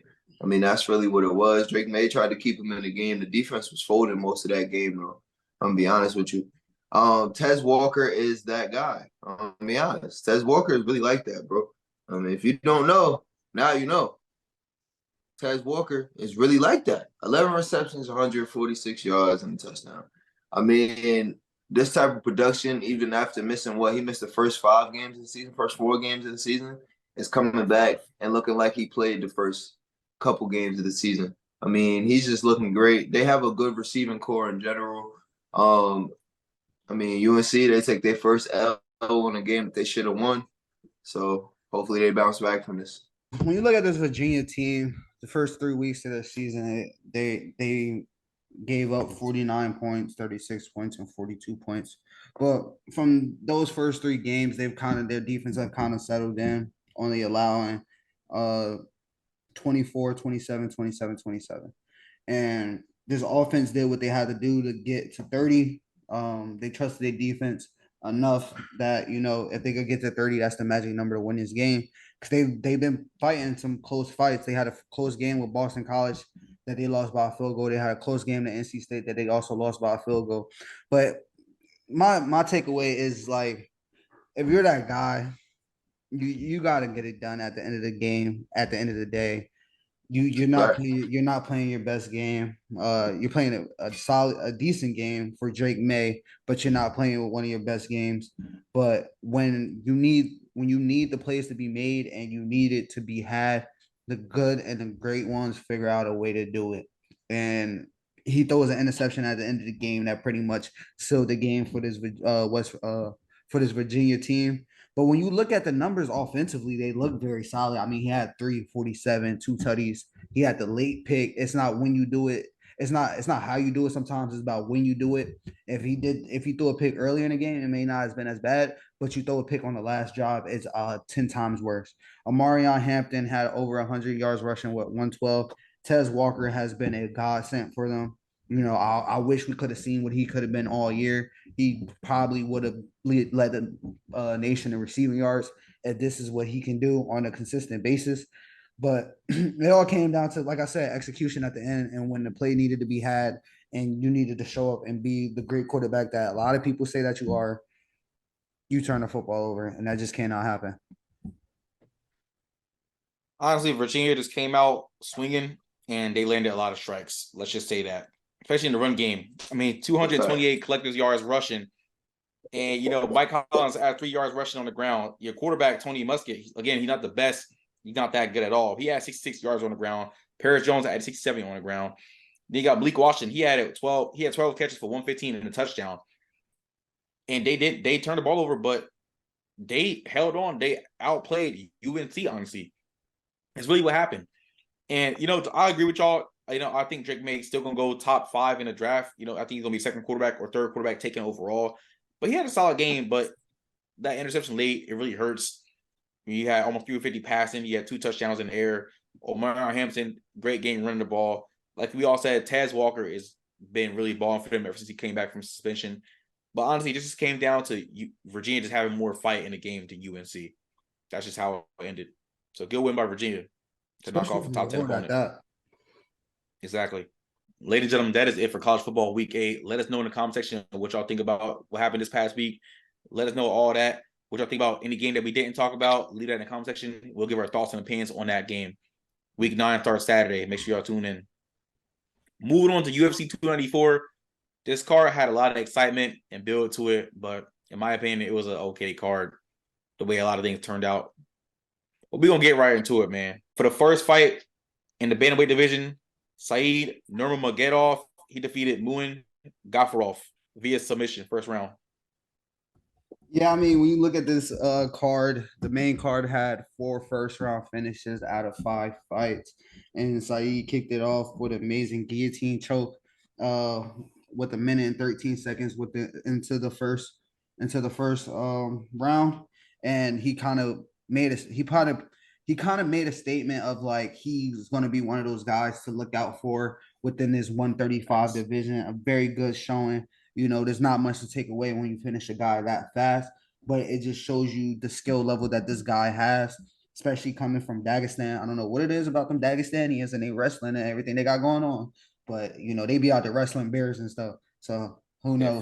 But this is a very good showing from a young prospect that shows that he can, possibly compete with the top guys in the division. So we give him a bump. I think they should give him a bump up in competition going forward, and let's see where his skills are really at. Yeah, good win by Said. He kicked up the main card right. It was a guillotine in the first round. Honestly, that fight, I didn't think it was going to be that short, but like Khalil said, some of those Dagestanians, bro, they just good at wrestling and submissions and takedown and stuff. Like, they're really efficient on it.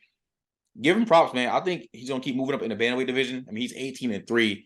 He's just getting started. He's a young fighter, but he has a lot of momentum going forward. He can keep it going, man. Let's see what he can do going forward.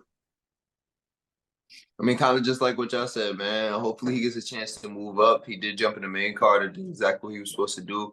But like you said, Lil, this bantamweight division is very, very competitive. He's going to have some people that he's going to have to show that he can, actually sit in the octagon and fight those people. So we're going to see how it is. He got performance of the night. So, let's see how it looks moving forward for him. I'm excited for him. All right, moving on into the next fight in the middleweight division. We saw Ikram Aliskerov. He defeated Warley Alves via first round TKO. Another first round finish for this guy. This was a guy that just a few months ago was scheduled to face Paulo Costa to, that whole card fell through and everything got moved to this Abu Dhabi card.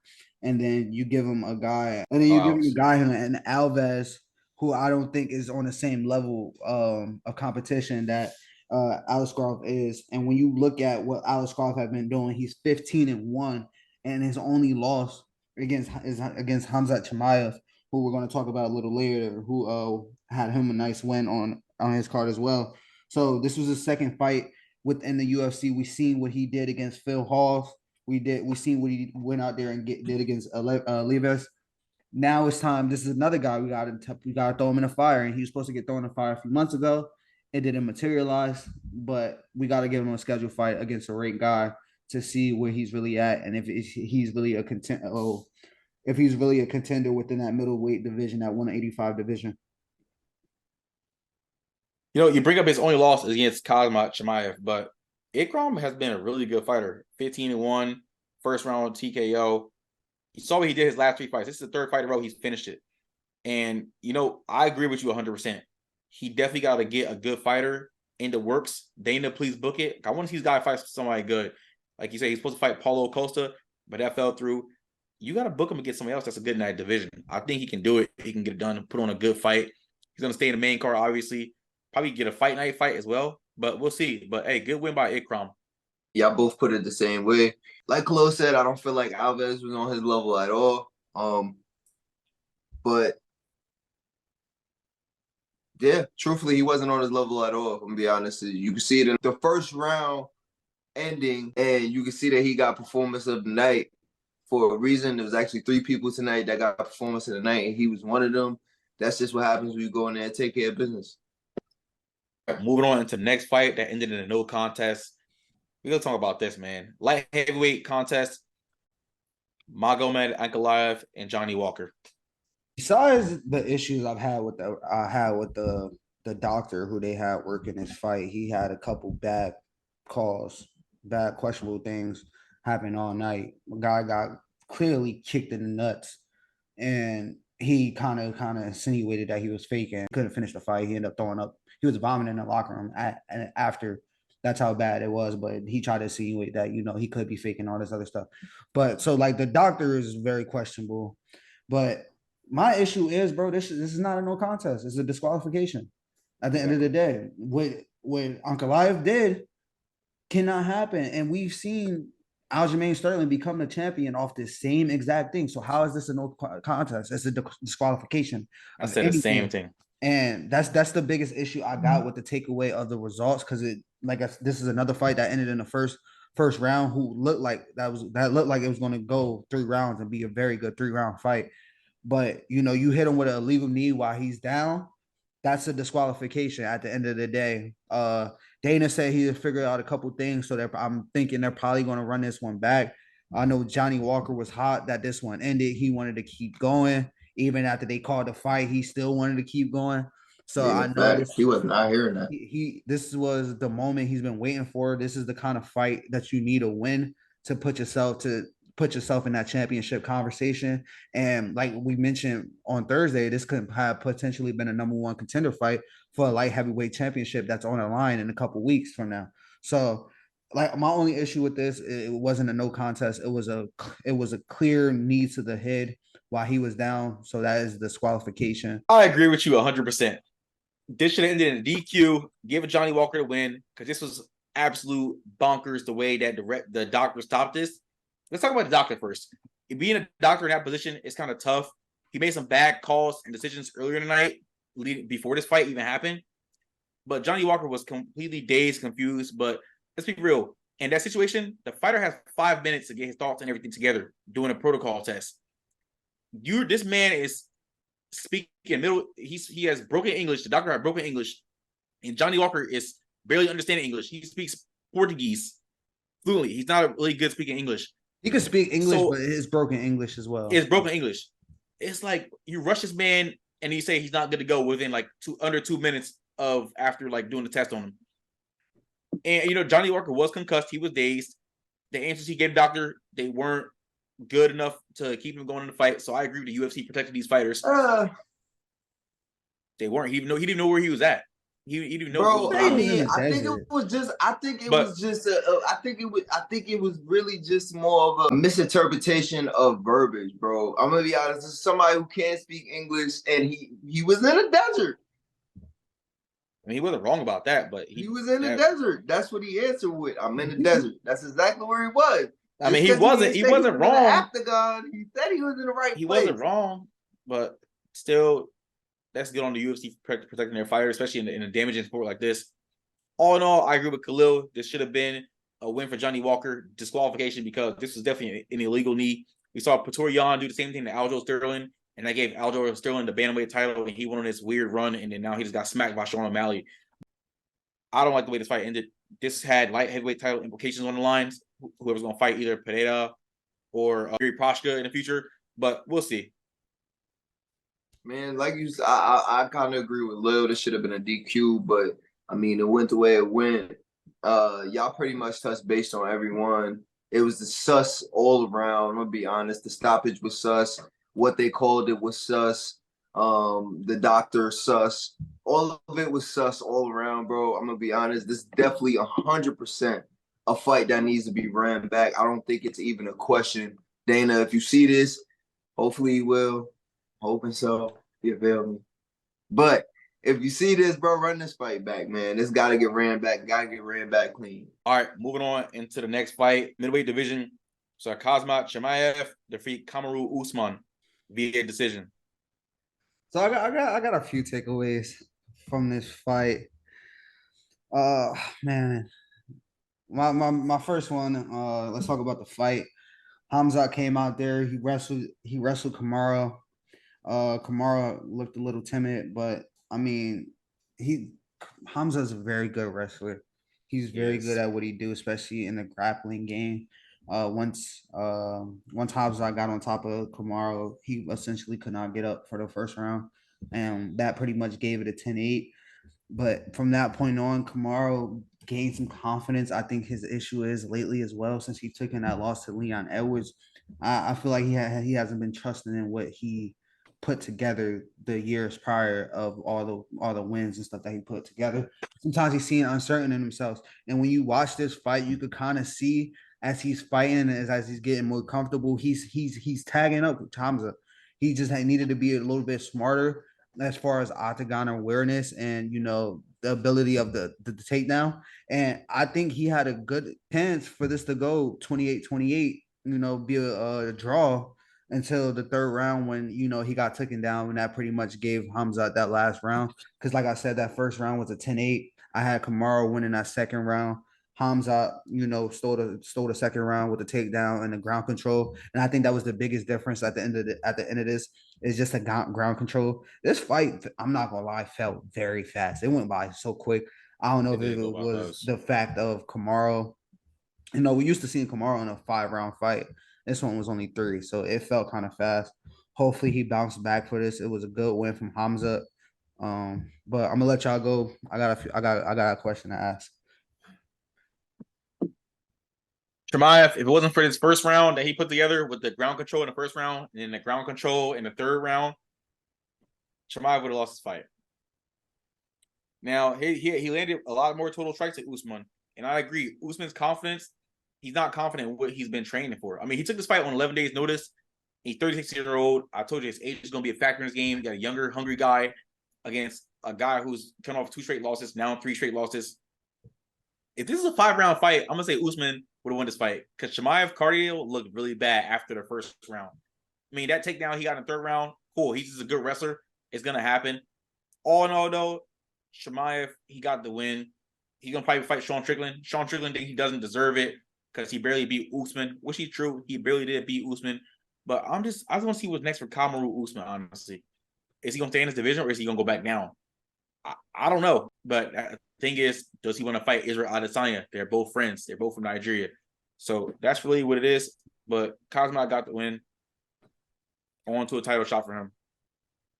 I don't think you should stay in this division. I'm gonna be honest. I feel like Adesanya got it on lock. I'm gonna keep it being, but I wasn't on the last episode to give what I thought was gonna happen in this fight. But I was gonna take Usman to lose too.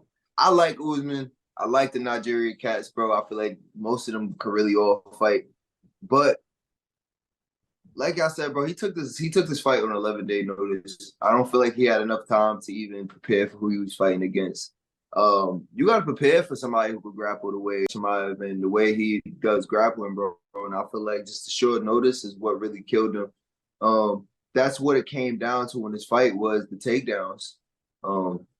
Usman could have, like you said, Day, I feel like Usman could have had a better fight in this, and he could have took it. But I mean, he wasn't prepared for the takedowns and what Chimaev does, as far as grappling. So, So my question to y'all is: do you think Chimaev should get the title shot, and what do you think is next for Kamara? All right, first question, I'm going to answer that one. Chimaev has it on the street. Honestly, if Dricus Du Plessis didn't get injured, he would have been in one fight in Israel Adesanya in the previous card that we just had. But I think I'm kind of torn because Chimaev's been on a run. He's been running through people. He's been a beast. I think Chimaev is going to get it just strictly off of his wins he's been getting lately. And I think Dricus Du Plessis, when he comes back healthy, he probably should fight the winner of Chimaev and Sean Strickland. But next for Usman, honestly, go back down to welterweight, see what you do in welterweight. Honestly, you're not getting a title shot against Leon Edwards unless Kobe Covington beats Leon. Maybe you get a title shot against Kobe if he beats Leon, but other than that, Usman is just probably going to be like one of those respect fighters. I'm gonna start with the second one. Yeah, I do. I agree with you 100%. I feel like Usman's just gonna end up being one of those respected fighters. I don't feel like he should stay in this division at all because I honestly don't think that he's gonna be able to go to the heights that he wants to go in the division. I don't see it happening here. It's too much competition and age is a factor. Now, yeah, give him the title shot, bro. Give him the title shot. I do feel like, and again, I agree with Day again. I feel like when Duplessis comes back and he's healthy, he should be able, he should get that fight between whoever wants that. But yeah, give it to him. Why not? My pushback, I'm gonna start with the Hamza situation. My pushback is like, I get he fought Kamaru Usman at 185, but this is two 175-pounder fighters fighting at 185. At least let him fight somebody who's in the division, who's been fighting in the division.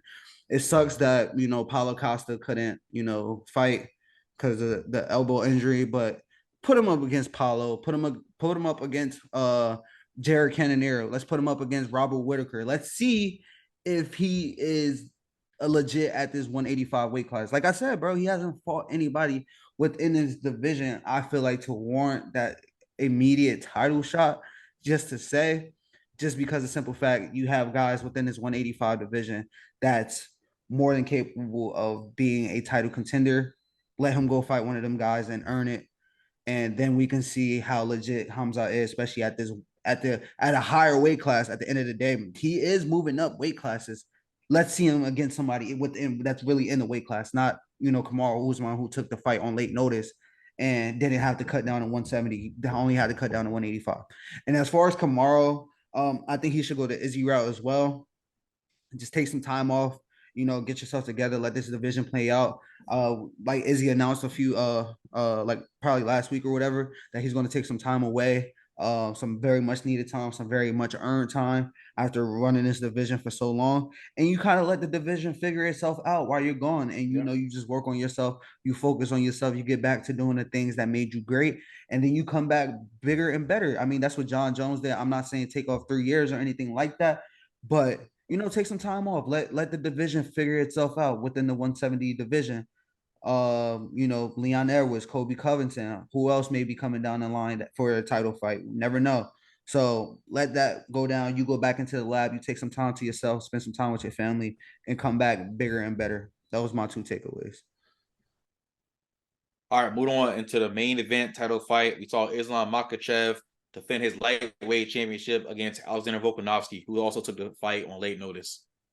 This fight as well, I mean, this is another one, you're asking a guy to come in 11 days notice and, fight one of the best fighters in the world, in Islam Makhachev. And my pushback on Islam earlier, not to say like last week or anything like that, but before, was the quality of guys that he fought, because he really hadn't fought too many good guys. And now he's being invoked twice. Besides that, only other person he fought so far during his title reign has been Charles do Bronx to, get the title. But other than that, he hasn't fought another 155er yet to, retain the title. He retained the title twice against a 145er and Alexander Volkanovski. And as far as Volk, he got caught with a very good head kick. I mean, he tried to block it. That was good. The kick just was amazing and went through the guard, pretty much put him down, put his lights out. And as far for Islam, I think this is something that he needed to show to the world that he's not just a wrestler. He's a very round fighter with the striking and the grappling. I really wish more that I could have seen the Charles Oliveira and Islam fight a little bit more than this, because I was hyped for that fight, especially, coming off of what Charles do Bronx has been putting together within that 155 division. I hope they can still make that kind of fight.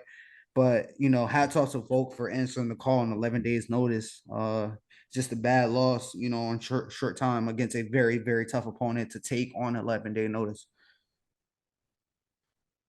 Islam, he proved that he was a well-rounded fighter, not just a wrestler. That head kick was actually timed really perfect. You got to give props to Volk, though, for taking his fight on late notice. And he accepted the challenge. He's 0-2 against Islam. This fight just didn't go his favor. You just got to give respect to Islam at this point. I mean, hopefully we see a fight between him and Charles do Bronx, like you just said. But all around good win defending your lightweight championship. I also think Volkanovski should take some time off as well from fighting. In the post-fight interview, he just seemed like he was just going through some type of mental battle. And you could tell when fighters are just crying out for help. Like he literally said, I took this fight because Dana White, I begged Dana for this fight because I just need a fight. I need a fight. And he got very emotional. And I just feel like this is just a cry out for help. This like some type of mental disorder. I think it's depression. A lot of these athletes, fighters go through stuff. We got to be there as fans to support him. And I think his family should be supporting him as well. He should take some time off from his fighting. But all in all, I don't blame him for this loss. I don't lose respect for him for his loss. This is just a good win by Islam. Yeah, same thing. Like you said, I don't lose any respect for him for this loss. Props to him for taking this on an 11-day notice. But I'm just not a big fan, bro, of like the taking fights so late, bro. I'm just not a big fan of it, bro. I'm gonna be honest. So I mean, I feel like that's what comes with this, bro. I mean, and like you said, bro, if he's really battling something mentally and having issues like that, I mean, I'm gonna be honest, that's what really contributed to the L. I mean, you just wasn't focused enough. You wasn't focused on the task, whatever it was. I was bothering him, really got to him that much. And I mean, I don't think the head kick knocked it out of him, but I mean, it is what it is. All right, my question to y'all: is Islam number one in PFP? Is he pound for pound? No, no. I'm gonna say no. I think he moves into the number 2 spot. He takes Volkanovski's number 2, and Volk moved down to 3 after 2 straight losses to Islam. I mean, he did beat Yair Rodriguez before he took this fight on with Islam, but Islam is he's proven it by beating the champion twice. I mean, he didn't try to go for the featherweight championship. He did defend his lightweight championship twice. The fact he did it against a quality fighter like Alexander Volkanovski, he's definitely gonna move up, but not to number 1, number 2. John Jones is still your number 1 pound for pound. Argue with your mama. Yeah, I agree with y'all. And I mean, I've been on that John Jones train ever since he came back. I'm not gonna lie. When he came back in February. What John Jones went out there and did, moving up, from 205 to heavyweight, and then in the quality that he did it against the quality fighter that he did it, whatever you could put the knock on him as long as you want, but that fighter that he did it against runs through everybody else in the division, not named Francis Ngannou and John Jones, and how quick he did it. And this guy was number 1 before he left. I think he come back and showed that he didn't miss a step. He should be number 1 after he fights in 3 weeks. So can't wait to talk about that against Stipe Miocic. That's going to be a big one to talk about in a couple of weeks. But yeah, for me, John Jones is still my number 1 pound for pound. Ladies and gentlemen, that is it for UFC 294. Let us know in the comment section what y'all think about the fight this past weekend. The main card, it had a lot of high hopes for it, but a lot of first round finishes. Leave what y'all thought about every fight in the comment section, especially about the main event and the co-main event. And also the no contest. Let us know what y'all think about all that. All right, last top of the night. Let's move on to the NBA. First gig with the NBA we're going to get into. Give our NBA championship predictions. Who y'all think we're going to see in the finals and who y'all think going to win it? For the NBA finals, no bias. I got Boston going back to the finals. They will be facing the NBA champion from 2022, the Denver Nuggets. Give me Boston in 7. I think Jokic is going to give us fits 100%. But JT and JB step up. Drew Holiday's defense steps up on Jamal Murray in certain games. Al Horford, he helps out as well. But this is going to be a battle. This is going to be a clash. This is going to be a respective clash of each team. Clash of Titans, battle of Giants. I think it comes down to who turns the ball over less, which Boston can do a lot of turnover, especially with JT and JB. But like we talked about in previous episodes, those guys are shot creators. They have to be shot creators because they had no true point guard. But I think in addition to Drew Holiday and Kristaps Porzingis, hopefully Boston don't make me eat my words. But I got Boston at 7, man. No bias, for real, for real. For me, I'm gonna be honest. If this was like a month ago, I would have said Milwaukee. But after getting Drew Holiday, I'm gonna go with the Celtics to make it to the finals. I feel like they have the pieces now. I feel like they did put somebody not in the role that Marcus Smart played as far as being a leader of the team and being the heart of the team. But as far as bringing that defensive intensity, I feel like they put the right player in that place. For the West, This one was a little tough for me because I'm gonna be honest with y'all. I was torn between the Nuggets, who I feel like is still the best team in the league, the Suns, who I feel like are on a great come up, and the Lakers because they got LeBron, and you know how LeBron goes in the playoffs. Can't say that. Can't say LeBron can't get it done in the playoffs with his surrounding cast because he did it last year. Well, he had a better surrounding cast this year, so And he does have a better surrounding cast this year. I'm gonna be honest. I'm taking Braun turning back the clock, man. I feel like he's gonna be my dark horse this year, and I got him taking out the Nuggets. I got Braun bringing home his fourth, man. I got Braun bringing home his fifth. I meant his fifth. Man, I thought Day One was the Brown fan. He got you beat. I am. He got you beat. He got you beat again, man. He got you beat again. I'm just being realistic. Nah, he got you beat, man. He got you beat from the rankings to everything else. He got you beat. He done took over as the real Brown fan. For the rankings? Don't do that. Don't do that. Don't do that. He put Braun in his top five. Y'all disrespect the King too much. No, I'm just being real. At this point in his career. But yeah, my prediction as far as NBA Finals, coming out the East, I'm rocking with the Boston Celtics. I've liked this team for a while. I've liked what Jason Tatum has been doing. Jaylen Brown has been a very good number two. And the thing that they finally got that they haven't had in a very long time is a true point guard that could get these two guys the ball and they don't have to play make for themselves and get into their spots and let them create and get more favorable matchups. You get a guy like Kristaps Porzingis that can space the floor, that can give you more space to shoot and do everything that you got to do to get to the basket and stuff like that. You still have an Al Horford, another guy that can space the floor. And I think that was one of the biggest things, especially when you had like Robert Williams on the court. He's very good defensively, but offensively speaking, he wasn't really he couldn't really score outside of the paint. So it's kind of hard to, space the floor and get, clear lanes for Jason Tatum and Jaylen Brown. And then you have two guys that can easily give you about 17 points a night in Jrue Holiday and Kristaps Porzingis. You still got an all defensive player in Derek White. I just like what this team has put together. Like I said, if my only question is about that head coach and Joe Mazzulla, if this was Ime Udoka, this would be a surefire, no-brainer kind of thing. Let's see what Joe Mazzulla do going into the second year. Let's hope he clean up some of those mistakes and kind of preach defense just a little bit more because we've seen when his team preached defense 2 years ago, they was in NBA Finals. So let's see if they could get back to that. And as far as the Western Conference, I kind of went back and forth. I'm not going to lie. In the Western Conference Finals, I got Phoenix versus Denver.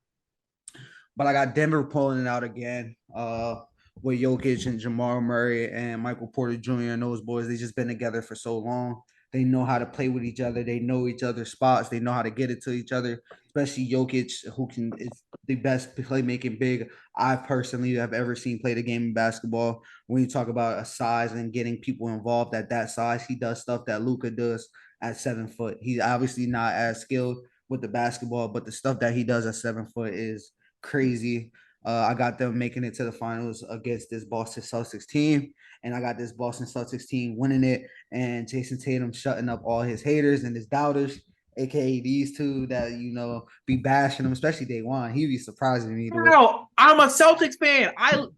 No one's bashing Jason Tatum.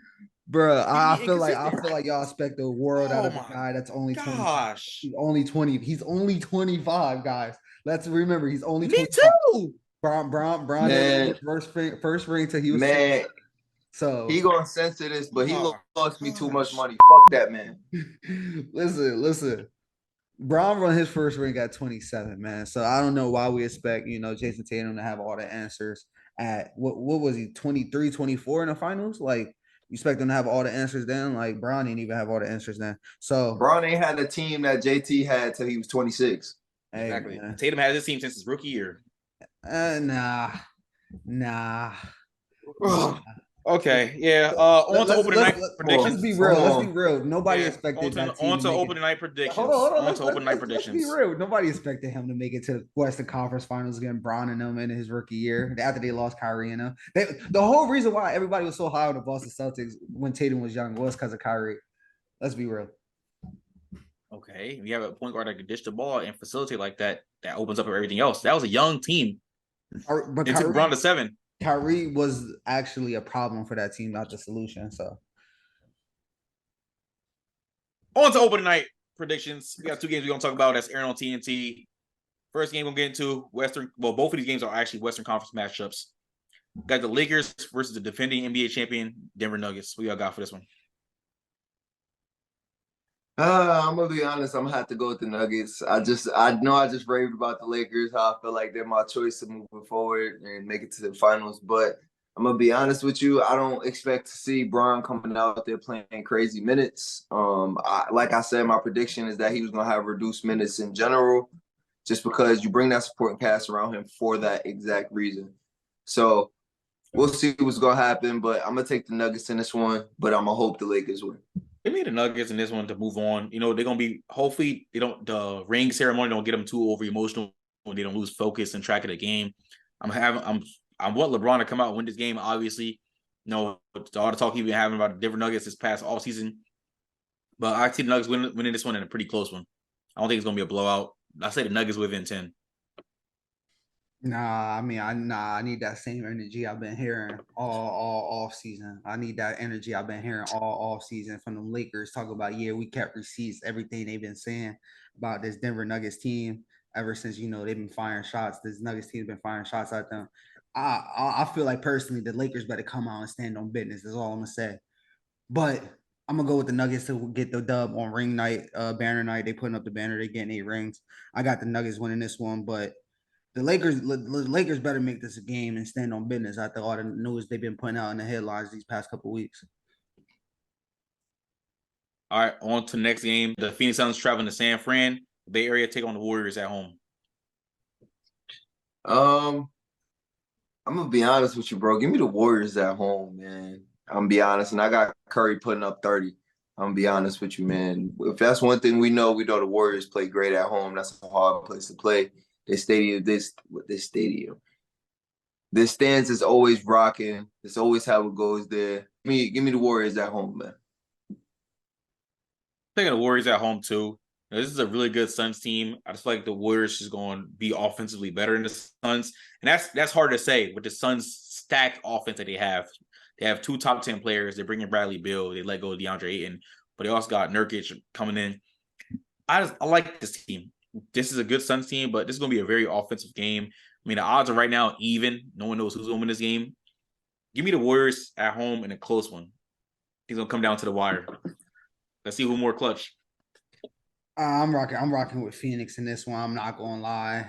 Yeah, they got CP3 old ass out there. I'm surprised they still got him on the team. No disrespect to CP3. Yeah, I just like what the Suns team has as far as firepower, especially with KD, D Book, and Bradley Beal. We're gonna see how it all comes together and works together. But I just feel like Golden State gave up a lot when they gave up Jordan Poole. We're talking about a 20-point scorer, and I don't think they had gotten somebody in return or had somebody on this team to fill the void that he left. When you look at the depth and the talent that they have on his team, like CP3 is not a guy that's going to go out there and give you 20 a night. Steph Curry is going to be Steph Curry. Klay Thompson is going to be solid. We know what we're going to get from him. But besides those 2 players, who are we confident to say that they're going to put the ball in the basket enough? That you like on this team? I personally do not have another person to name on this team. I know you definitely not gonna name Draymond, especially Day One. He hates him. So Andrew Wiggins is consistent. Yeah, I don't know. We ain't want to be. He gonna give you a solid 18 to 20. 15. 15. So like I'm rocking with Phoenix in this one. All right, ladies and gentlemen, let us know what y'all think about that, man. NBA Open tonight. Give us y'all predictions for those 2 games, as well as who y'all think is going to end up in the NBA Finals this year. Is it going to be the Celtics and Nuggets? Is it going to be the Celtics and Lakers? Is it going to be a different team? Let us know your predictions in the comment section below. We want to interact with you guys. But that is it, ladies and gentlemen, for episode 25 for Before the Horn podcast. Thank y'all for tuning in for whatever platform you're watching or listening on. Make sure to like, comment, share, subscribe. Keep running these numbers up. We're going to be putting out more content. We're going to stay consistent as long as y'all stay consistent with us. Yeah, and as for as little as $2 a month, you guys can do your part in supporting us and joining our Patreon. That's the best way to support us, as well as we are just regular guys that work 9 to 5s. We just take out of our free time to do this, bring you guys this content. So we really, really appreciate it if you guys could support us on our Patreon. On top of that, if you guys want any type of merch, discounts on merch and free merch, Patreon is the best way to go. We're about to get t-shirts and hats rolling pretty soon. So we're going to get that out. And that's the best way to get it, as well as interacting with us personally. Patreon is the best way to go. If you want to argue with us, talk about sports, anything like that. Personally, Patreon is the best way to go. But we do appreciate any bit of support you guys give us. Yes, sir. Yes, sir. Keep showing love. Keep supporting us. We appreciate all the love and support that we've been getting. We had a couple mishaps with our top tens. That's the reason why they didn't come out when they should have come out, but they will be out by the time this podcast come out tomorrow. But make sure you guys keep showing love. Keep following us on Instagram at Before the Horn Podcast. Follow us on TikTok and Twitter at Before the Horn Pod. Make sure to tell a friend to tell a friend. Keep liking, keep sharing, keep commenting, keep subscribing. We appreciate all the support that we've been getting so far.